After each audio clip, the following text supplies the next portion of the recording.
Kada pomiješate ocat i ružmarin, bit će vam žao što to niste znali ranije.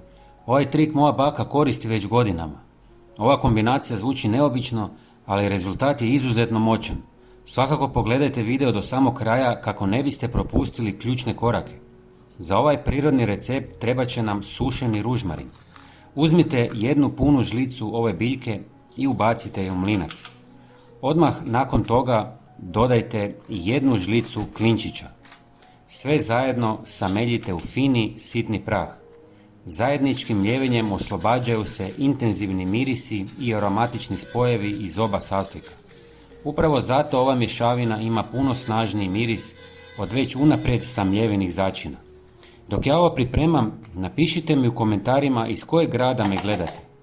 Uvijek mi je drago vidjeti dokle stižu naši savjeti.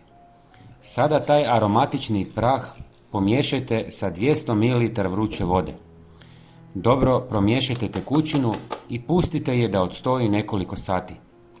Tijekom tog vremena voda izvlači aromatične spojeve iz biljaka.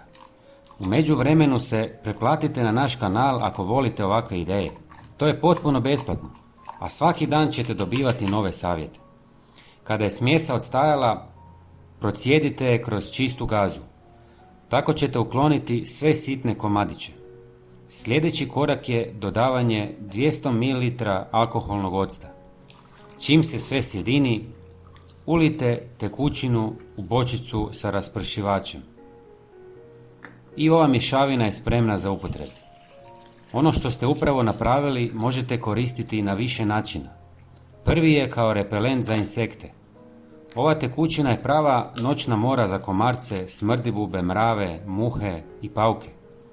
Također može pomoći i odbijanju miševa. Intenzivan miris ružmarina, octa i klinčića ove štetočine ne mogu podnijeti. Dovoljno je poprskati pragove, prozore ili kuteve terasa.